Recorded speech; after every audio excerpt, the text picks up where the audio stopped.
Even when you feel low, you can still go. Even when you feel slow, you can still go. Even when there's no hope, you can still go. I never answer to no, man, I still go. Go, go, go, go, go, go, go, go, go, go, go, go, yo, go, go, go. Hustle hard, hustle every single day. I'll be making moves till I'm buried in my grave. To the system, I don't wanna be a slave. I've been doing shit my way, or the highway. And in the driveway is a nice range. Cause I grind through the climb, I invite pain. You'll never hear me, bitch, nah, I don't complain. Just gotta flip the switch and you can go and obtain. So you've all just watched that shot of a cool guy getting out of a cool car with a cool background. Let me introduce you to Mr. Mo. Mo, say hello to the audience. Hello everyone. So Mr. Mo is a long-term, lifelong friend of mine, and this is the first time he's ever been on the channel. Mo is a property entrepreneur, and he's been a businessman for many, many years. How long have you been there? 30 years.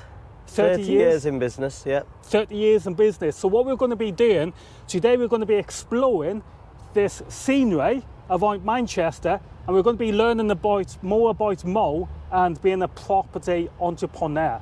So let's do it. So Mo, tell my audience about your business, 30 years in business, and what it is that you represent. Okay, so 30 years in business. I started off in the catering industry. From the catering industry, I worked my way into the transport industry, and now I'm in the property industry. Property by far is my favourite. As a young chap, I grafted my arse off. I worked really hard in the food industry. I had some takeaways and restaurants, built them from scratch, and then I worked my way into the transport industry. I built a taxi firm from scratch, and I specialised in transport for children with special needs. From there, I moved over to the property industry. That was all a hard graft, and I decided I needed to work smarter, not harder. And what I decided to do was get myself in property. I trained with the big trainers out there, the well-known trainers, and I saw some of the things that they were saying weren't really achievable. So I learned the property industry, learned all the methods out there, and from there I created my own property strategy, which allowed me to become financially free with just one property. I used all the property trading that I learned and created my own method. And now I only work a couple of hours a week, and all from my phone, and make very nice income doing so. Now, you mentioned the transport industry. I currently work in the transport industry myself in the security sector, and he also mentioned the catering industry. Now, that's how I met you, wasn't it, in the catering industry? It was. Thou shalt look after thy neighbour. We were neighbours, weren't we? Yeah, and I think how long ago was that? That was, what? About 20 years. 15 years ago, yeah, 15, 20 years ago. Yeah. And here we are today, just, you know, out enjoying this scenery and basically making a new video. So what we're going to do, we're going to walk and talk, because it's going to be a bit of a boring video if we just stay here. So we'll just walk and talk. So Mo, what advice would you give to someone who wants to purchase their first property in this day and age? What is the pitfalls they should look out for, and what's the benefits of buying a house? Well, it depends what you're looking for. There's two types of people that are buying property. There's your normal person that wants a home to live in, and then there's your property investor. Now, your normal person, he just wants, he's tied for 25 years with that house, getting a mortgage, and he's paying it off over time. If you want to make money from property, that's a different scenario. Now, making money from property is what I do, and for me, it was always about getting high cash flow, and your traditional buy-to-let investing does not give you that high cash flow. So I found a beautiful formula that we use. We buy a property, we renovate it, from there we make it to HMO standards, and then we put it onto service accommodation. By doing that method, I made £100,000 uplift, and in my first month I made £5,400 in net profit. Now, I had to have about 50 grand to put into a deal like that. I used bridging finance, I raised finance from investors to do that as well, and it worked brilliantly for me. Then what I did was, not everybody's got £50,000, but somebody with £5,000, for example, lying around, I rented a property off a landlord and put every single room out on Airbnb. And by doing that, 1 month I made £4,000 in net profit by doing that. And that is what I call financial freedom from one property.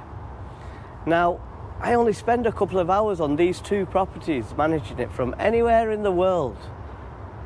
And I can quite easily say that's the best way to do property.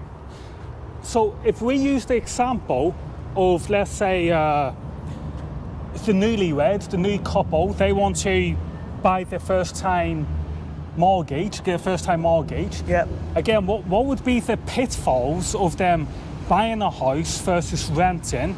Then we got like leases and freeholds, and you know, what's the catch? What is it worth them getting a property in this day and age? Look, when you're buying a property to live in, you're tied for 25 years. Right? That person you're buying a house with, that's it. So what is it you would suggest? What would you recommend they do? Well, if you want freedom, rent.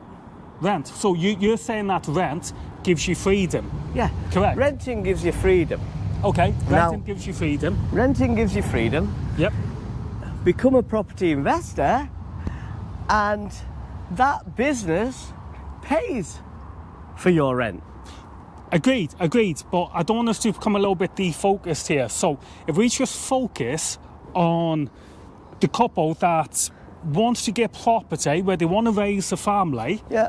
what would you recommend them to do? Well, find your dream house then. And if you're raising a family and you're there, you're tied in for 25 years, you've got your 9-to-5 jobs and so on. So here's a question. If you take, let's say we take a house, which is, I'm going to guess, a 3-bedroom house, yeah? Yep. £250,000, you buy it for on the market. Yep. Okay. What do you reckon would be the ideal amount of deposit to put down on that property? Well, you need 10%. Okay. You need 10%. What happens if it's a 5% deal? There is 5% deals out Is there it worth and so it? on. Well, look, that's your forever home. For a couple, that's your forever home. So for you guys, that's what you want to do. You know, you've bought a property, you've got 25 years to pay it off. Mm-hmm. There is lots to understand when it comes to property. And this is probably one of the things I'm talking about. So Yeah. it's not as straightforward as just going out there, finding your dream home and buying that property. Because I believe you've got to get solicitors involved. Of course, yeah. You know, And your solicitor's on your side to explain things to you.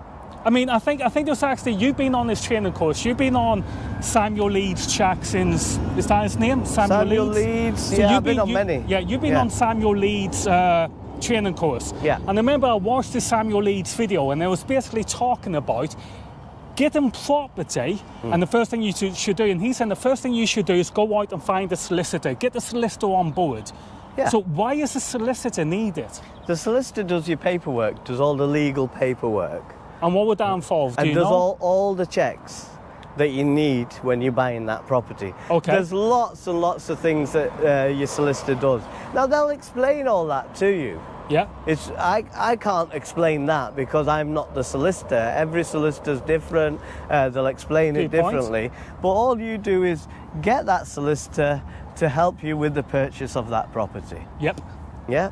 So it's always good to have a good solicitor on board. Now that's probably one of the best things about renting is that it's not as, how can I say it without being disrespectful, but it's not as time consuming. Correct. So It took me about 6 months to buy my property. 6 months, so 6 there we months. go. Yeah. Right? To and fro, mortgage companies, solicitors. 2 solicitors are writing letters to each other. They're doing all the checks that they have to do. And it took about 6 months. It's the right process and a half. And I bought that. That's an investment, my property. And that property is bought to make me money. Yep. Yeah, not for me to live in. Right? If I was buying it for me It's your personal business. use, yeah, it's my business. But if I was buying it for personal use, then it'd be. I'm stuck there for 25 years. Yeah. I'm stuck there, Yeah. right? Now, Okay. you got to know whether you're buying property in your personal name. Then one day you might want to move, Yeah. and you're buying it in your personal mortgage. Yep. Maybe My- not be able to afford it. Mine are in buy-to-let mortgages, so that I can rent it. There's 2 different categories here. Buying for personal to live in, Yeah. and buying for business. Okay. 2 different minefields. Yeah. We hear these horror stories where they put the wrong tenants in there. Oh, And then when you get the wrong tenants in, you know, they can cost you a lot of money They with sure- legal costs they and stuff sure like that. can. They so sure can. Is that still part of the risk today in the Massive risk. Okay. And anybody can get stung for it. Have you ever experienced these I kind have. of tenants? I have. And they're And horrible. Can you And- explain to us the process? Well, look, everything's geared the tenant's way with the contracts and so on. I avoid AST contracts. and what's that called? Assured sort of hold tenancy Okay. agreement. Okay. Yeah. Yeah? I avoid them. This is Okay. why my people that stay in my house are guests. I do the service accommodation model. Yep. So I have 6 rooms available on Airbnb and Booking.com for people to come and do short stays Correct. with. Yeah. And I make better cash flow doing it. Yeah. I mean, again, you've been. I think that's one of the things I've always respected about you, Mo. You'll never ever be an employee. Ever since I've known you, you've always been a businessman. Yeah. You've always been an entrepreneur. I've never ever noticed heard of you ever be an employee. Yeah. Have you ever been an employee? No.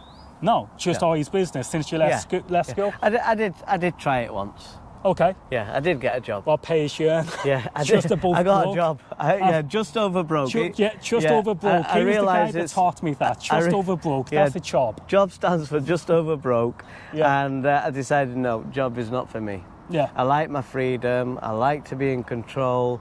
I Yep. like to earn more money. I like to control my earnings and make more money. Simply just rub it out. Do you? Yeah, 100%. I'd And tick I it off. found I started everything with mobile phones, having a list of tasks. I'm Yeah. ticking them off. Ting is completed. Yeah. But then it's just a rubber. It's gone. You complete the task. It's gone. It's wiped out. Oh, wow. So what do you think about that? Everybody's different. I Yeah. like to keep a record. I'd put a tick or a line across it that I've done it. Okay, so right? you strike Because it out. then it's still there for me to be able to say, hey, I've achieved that, I've achieved that, I've achieved that. So how do you manage the financial side of things? I mean, because I love Microsoft Excel. I mean, Yeah. I am totally Microsoft Excel crazy. Yeah. It's just when it comes to the very nerd aspects of it, Yeah. it is a very powerful software. So how do you manage, like, let's say bookkeeping or So something? bookkeeping and so on, all the records are there. We do management accounts every month of what's come in, what's gone out. And then we have the accountant do the yearly bookkeeping, yearly accounts basically, Okay. to send off to HMRC. So Gareth, I've just seen a Premier Inn. Okay. Right? So, And in my business, when I see one of them, sorry, just one sec. Once Mo tells you a story about this Premier Inn, I've got a story to tell you about the Premier Inn too. So go on, yeah. No, seriously. so when I see a Premier Inn or hotels in the area, Yeah. I know that this area will work for service accommodation. Because these big companies have done intense market research to see whether their businesses will survive. Okay. So when I put a little mini hotel up Yep. in an area like this, I know it's going to work. Salford Keys. Yeah. Yeah, Media City. Now the other thing is, we obviously do intense due diligence and run numbers and so on. So, I mean, sure. that's not a word I'm familiar with every day. Can you explain that to us? Intense due diligence, yeah. Yeah. So what we'll do is we'll go on sites to see what the occupancy rate is in the area, Okay. right, of a hotel, Okay. right? And that will give us an indication of how much money we'll make. We'll put it into a spreadsheet, right? We'll see what other hotels are in the area, who's making what, and work out whether that property is going to make us any money or not. So let me ask you this question then, Mo. You see Premier in there. So what's the aim of your game? Is it to undercut them, or is it to be more expensive than them? Well, or no, how it's does it to work? provide a good service. Okay. It's to provide a good service. What we do know is that it works, Okay. right? I've got one in Wigan, I've got one in Grimsby, and they've got Premier Inns nearby, hotels nearby. Mm-hmm. And we're priced around the same. I mean, again, but our rooms are like homes for people. They've got washing machines, they've got kitchen facilities. Whereas so it's a home away from a home. A home away from home. Whereas the Premier Inn, you're in a hotel. Yeah. You haven't got cooking facilities. We'll have doctors come and stay in. We'll have nurses come and stay in. We'll have contractors come and stay in. We'll have your solo travellers come and stay in. Okay. And, you know... Is people with animals welcome? Not in our properties. Okay. No. Okay. Okay. We don't cater for that. Okay. Allergies and so on. Yeah. Okay, I get it. But, certain properties they can. Yep. They can be animal friendly. They can charge their pet another £10 a night. There is cleaning things that you've got to do to make sure you get it hygienically right for the next person. So you're good at mathematics, aren't you? Yeah. You're very good at mathematics. I hate mathematics. Okay, so I'm like your old school computer. I'm on the dial-up. I'm everything until I work stuff out. But let me tell you this story. I know you don't shoot in 4K. You're on 1080. I know that. Yeah, we don't need it. We don't need it. I don't need it. This channel doesn't need it just yet. Okay. So Liverpool Lime Street. Yeah. Set up a new team down there. Yeah. And I don't know if you've been in Liverpool Lime Street, the train station, but once the trains start cancelling, you see one train cancelled, you see two trains cancelled, everything is cancelling. Yeah. Okay? So this night, all the trains are cancelling, I've seen this one train, it was a TPE train. And I thought, okay, well, that's still running. I found the conductor, he said, yeah, we're still running. Perfect. Asked for permission to come to Manchester. He said, yeah. Got to Manchester, and I'm thinking to myself, at Piccadilly, I'm thinking, right, should I get off this train now and basically get on another train to take me home? I thought, well, no, instead, stay on this train, go to Stockport, and then at Stockport, get off and get the bus home, right? Okay, we're talking 192. Yeah. So I'm out there, all of a sudden, train leaves Manchester, and I look out the window, and I'm like, there's no motorway like this on the Buxton line. You get me? Yeah. On the Stockport, I'm like, there's no motorway like this. Turned around to conductor, he finally find him. I said, mate, he went, oh no, I did announce it, mate. I went, where's the next stop? Sheffield. Oh, lovely. I ended up in Sheffield and missed the final connection to get back. Yeah. It cost me £155 in a hotel. Right? Okay, I was there for 5 hours. How much did I pay per hour? How much did I pay for that hotel per hour? 50. Lovely. You give me 155 quid. You was there for 5 hours? For 5 hours. 30 quid an hour? 30 quid an hour. Yeah. 30 quid, and I'm telling you, it was a good night's sleep, but I didn't have enough of it. Yeah. Because I was up again for like 5:30 to get on the train, only to get back to Liverpool Lime Street again. Yeah.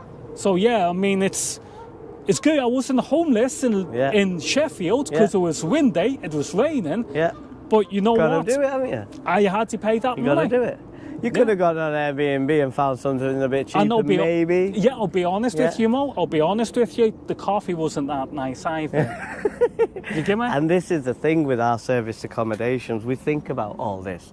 We want somebody to have that really nice experience. As soon as they walk in smelling fresh, we have a kettle, we have the Yorkshire tea, right? Yeah. In my opinion, is the best tea. We have a really good coffee. We don't scrimp and save on stuff like that because we want them to give us a positive review, right? And we want to serve them people much better. Yeah. Than if you needed to do your washing, we've got a washing machine and dryer there for you. I've seen this myself because I was recently at your accommodation, weren't I? In I believe it was in Wigan. Yeah. And I believe somebody rang the doorbell and you said, oh, the keys, and then all of a sudden she rang you back. Yep. And she wanted like extra tiles or something. Yep. And you basically, just go straight here, there we go, there we go. Yeah. And I think that's probably where myself and yourself kind of different, because again, you're a very helpful guy. Yeah. And the reason why I suit my role, why I do in life now, is because I don't have to be that kind of guy. Yeah. Because I'm more like a frontline enforcement kind of role. Yeah. I'm basically the guy who you don't like. Does that make sense? Yeah, I get you. I'm the guy that people do like. Yeah. Yeah. I'm customer service orientated. And I've always noticed that. Yeah, always have been. I love serving people. I love helping people. Mo, I'll be honest, I've tried everything. Yeah. I've tried everything to be like that. Yeah. But I just can't. Yeah. Because I find some people, the more nice that you are, the more aggressive some people can be. They are, but they're the ones with the problem, not you. Anybody that's aggressive like that with me, it's them that's having the issues, not me. Yeah. I say, thank you for sharing. Cancel, cancel, cancel. I've got a way to not carry that crap with me. Not take it home. Okay. Right? I see. Thank you for sharing. Cancel, cancel, cancel. Yeah. Right? Just beep It's your that, shit, by the way. Beep. your issues. This is a family-friendly channel, yeah? Beep, beep. Your issues. Yeah. Right? Not my issues. Right? And I don't carry it. Yeah. Yeah? I can tell when people can tell when somebody leaves us a bad review. They can see it's them with the issues, not the service accommodation, because there's a load more people saying that everything was fantastic. Well, that person, oh, blah, blah, blah, blah, blah, blah, blah. They've just released their They're the ones that are having problems. This is why personal development is absolutely vital for everybody. Yeah. After school, we don't get any education. You've got to go on. People hit rock bottom to get themselves out of the and build themselves back up. I mean, it's a funny thing you've touched on there. You've actually touched on training now. I had a look before. I'm not too sure. You spent quite a lot of money on your training, didn't you? Oh yeah, I had a lot of money. I had to develop myself personally. If I can't develop myself personally, I had to learn about property. Yeah. I knew about the food industry because I learned that off my dad, right? I got into the taxi industry, the transport industry by becoming a taxi driver, learning about the industry and getting out there and doing it head first. Then I went over to the property industry and I got training before I started doing it. You see, that was the thing, because you've always mentioned training to me in the past, and I've never actually taken it quite serious, but recently I have been investing myself into training, and I can tell you, it's probably been one of the best things I've done, and probably one of the best courses I've done was probably time management. There you go. And from time management, I thought, you know what, this really helps me in the position what I do. And it is, I think every course what I've gone on to date, as soon as I've started, within the first 5 minutes, I've learned something. There you go. Something that I could walk away and use in my everyday life. You can do anything you want to do in life. Anything. You can be a doctor. Yep. Go to medical school. What motivates you to get up in the morning and just keep on cracking on with regards to your work? Great question, Gareth. Great question. So what I call it is your why. Why the hell do you get up in the morning and do what you do? Yep. Now, for me, my why is my daughter. Okay. My daughter is what keeps me going, right? So it's planning the future, yeah? It's, yeah, whatever I do, it's for her future. Why? Obviously, I do want to have a nice lifestyle. You know, I'd rather be rich than be broke. I'd rather be able to experience all the wonderful things in the world, have good holidays, enjoy nice cars, things like that. That's why I like to be able to give to the poor, help my friends and family where I can. That's why I do what I do. So what is your ultimate, and I mean your ultimate goal from all of this in the property game? So you're in the property game.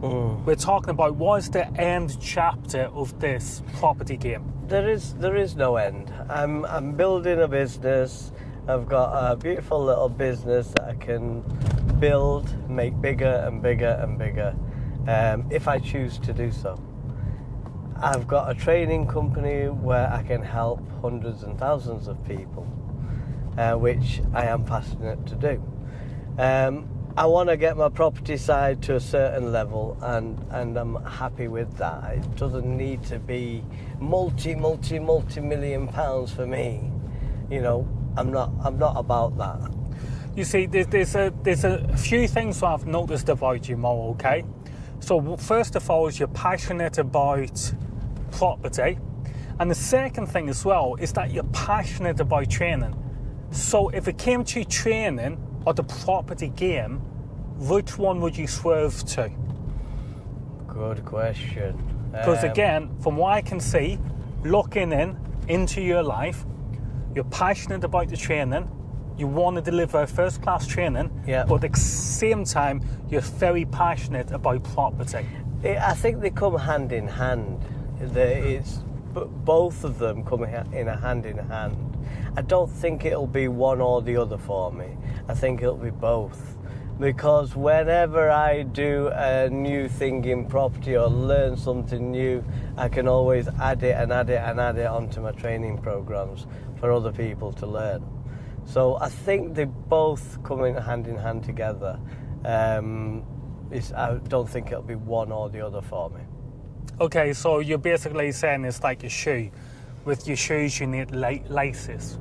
Yeah. Yeah. Yeah. So it's your left foot and your right foot. Yeah. So, what do you think about then about, let's say,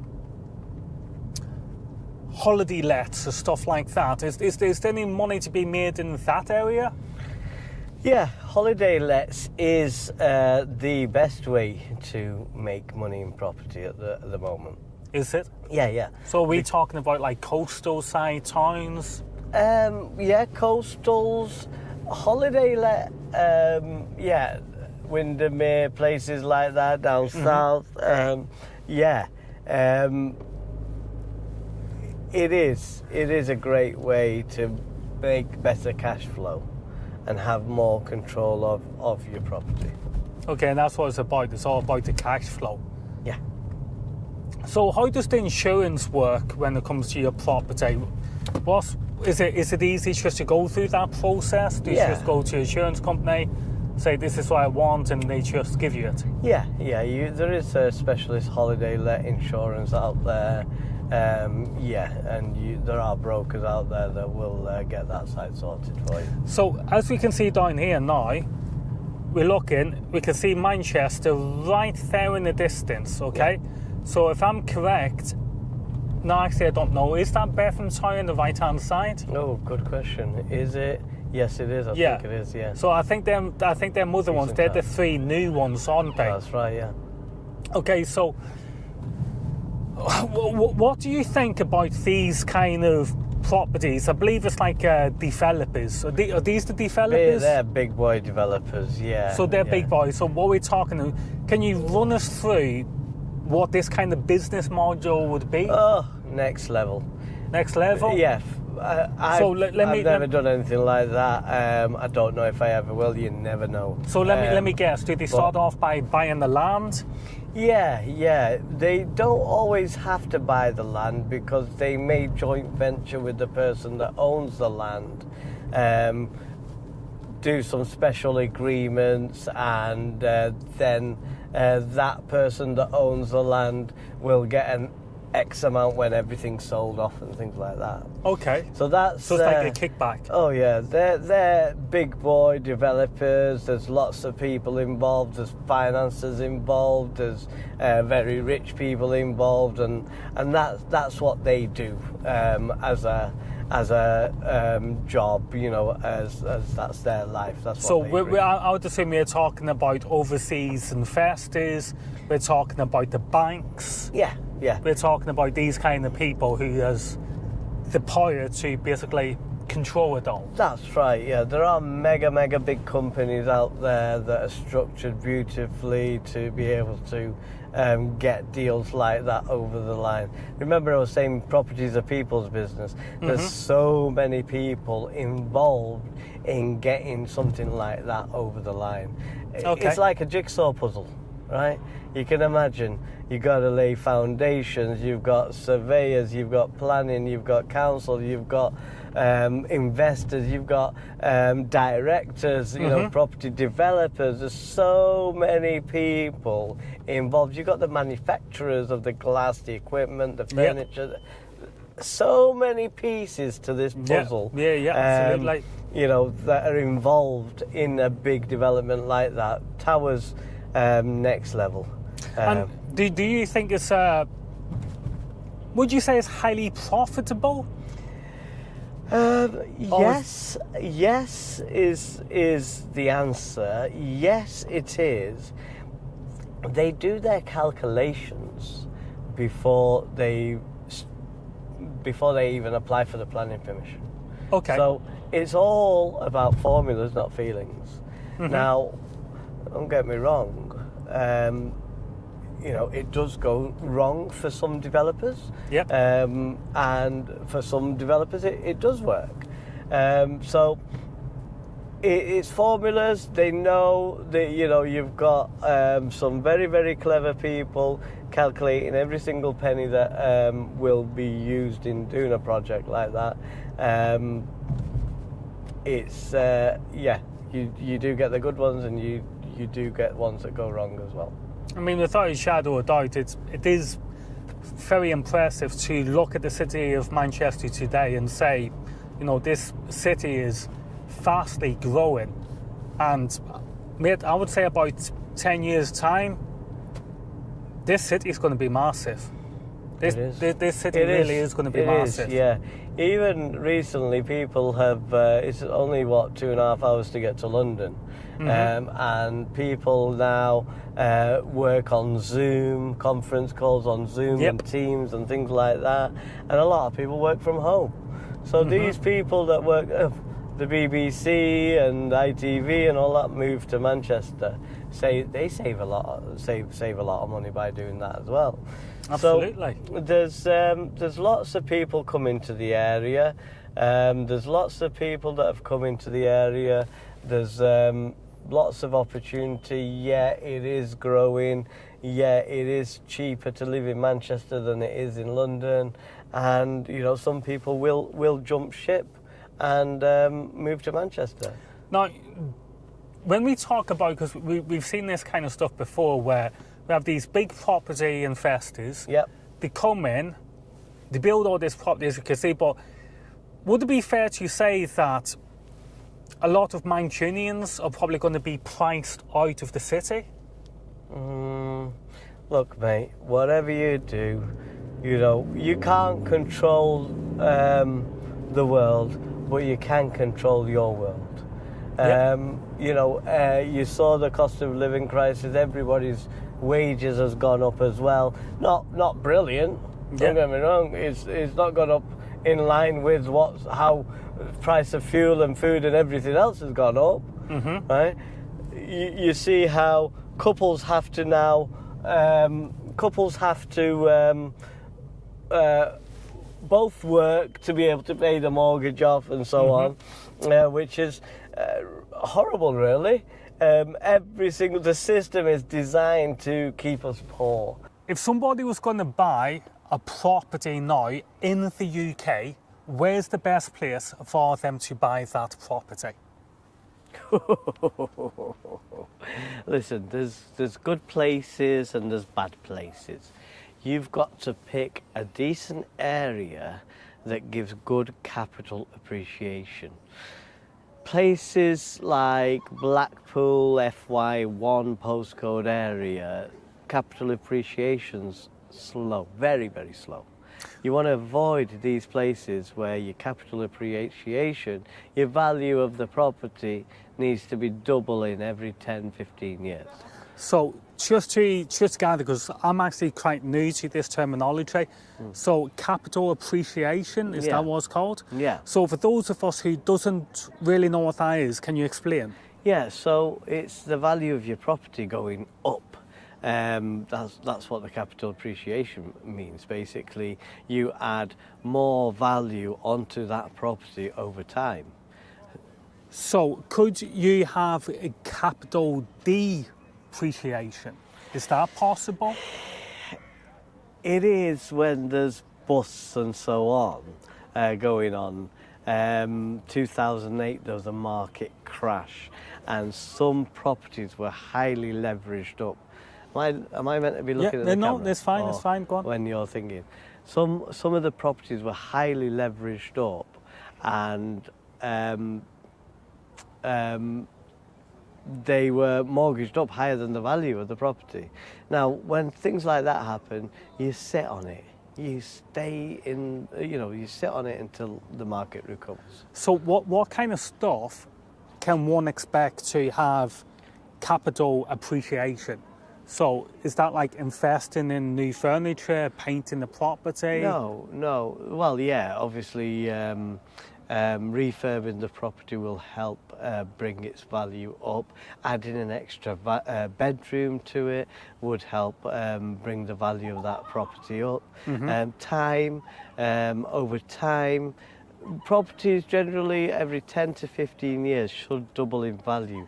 If you've heard your granddad saying, I bought this house for £3,000 and now it's worth £300,000, that's capital appreciation. Okay. Every 10 years it doubling, every 10 to 15 years it doubling. Okay, so I've learned something new tonight. Yeah.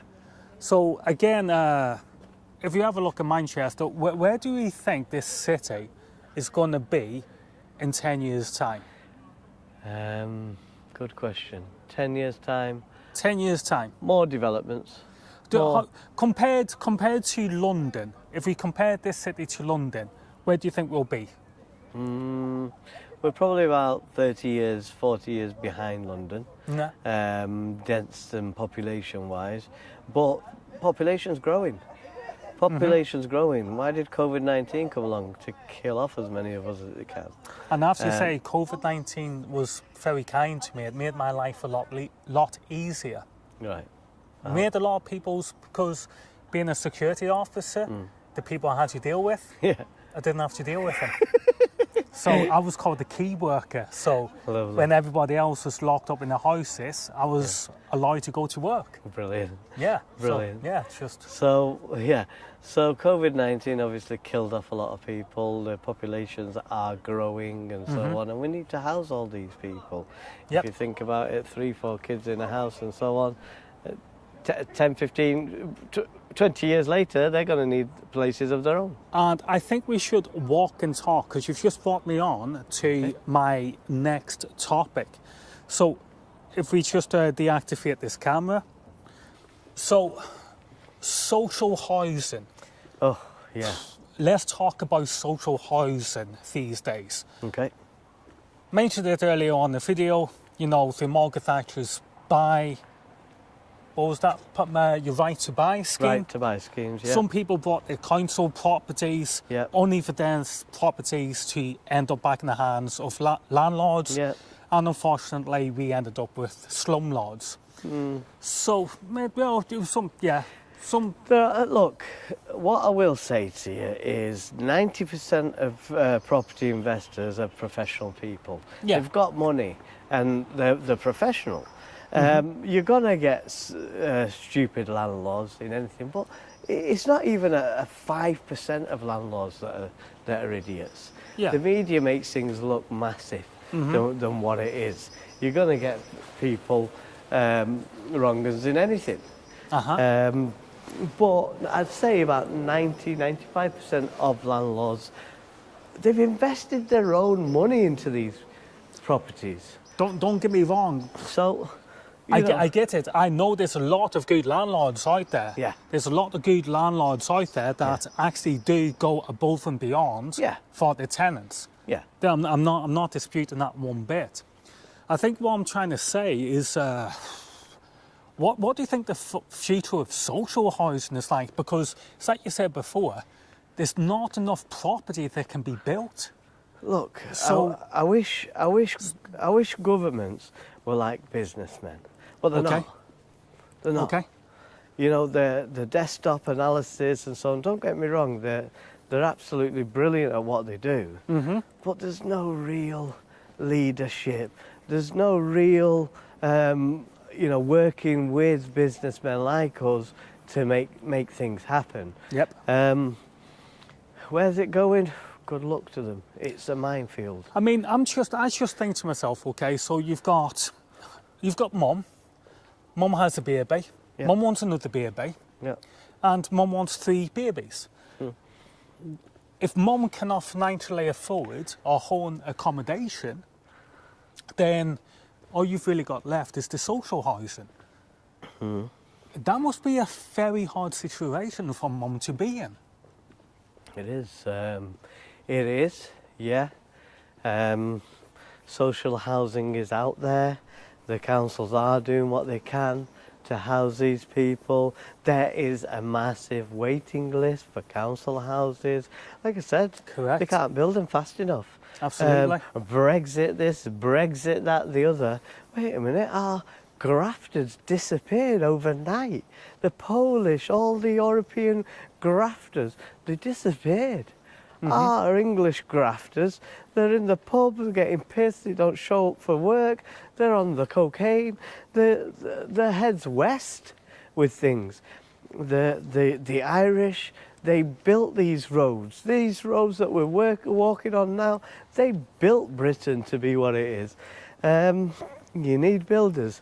The Arabs have got it brilliant. They get the employees from third world countries and they can pay them peanuts because that's what they're used to. Not that they're trying to rip anybody off, but that's what they're used to. So it works well for the Arabs. It's funny you should be talking about low wage there, because do you recently remember where P&O ferries laid off the staff and then replaced them with agency workers? Yeah, absolutely disgusting trick that they did. They got rid of all these contracts, pensions and all that. They ripped people off silly style. Sorry to cut you off, but I don't know if you know this, but they actually replaced them with agency workers. Yep. And do you know what these agency workers are paid? Some of them. They got these agency workers from international. Yeah. And they were paid a lot less than what the P&O workers and were that being paid. is £4.50, because apparently £4.50 is the international minimum wage. Now, £4.50 for where these people were coming from was an absolute brilliant wage for them. Yeah, you know what I mean? 100%. Yeah. I agree with you. Yeah. I agree with you. But again, for somebody on low minimum wage, trying to get on the property ladder, I mean, again, I'm no expert. It is out there. The government have got schemes. They are doing 100% mortgages at the moment. You need two people to get on the property ladder, 2 people's wages to get on the property ladder. I mean, good old-fashioned days, the wife stayed at home, brought up the kids and looked after the house, and the man's wage should be able to cover everything. But the governments, the systems, the money men, the big boys have changed all that. Now you have to be in a couple to try and survive these days. It's a dog-eat-dog world out there. This is why you can't control the economy, but you can control your own economy, your own income. You know, you can go out there and have a side business to bring in more income, or you can sit there and cry and blame everybody. The choice is yours to change that mindset, to think positive, think in a rich mindset, and achieve the goals that you set for yourself. That's what it all comes down to at the end of the day.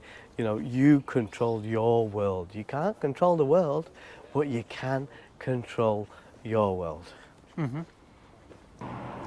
So if you want to check out Mohammed Ullah's website, click in the description, head over there and check out this website. And I think that's it, guys. This night is officially came to a close. See you all in the next video.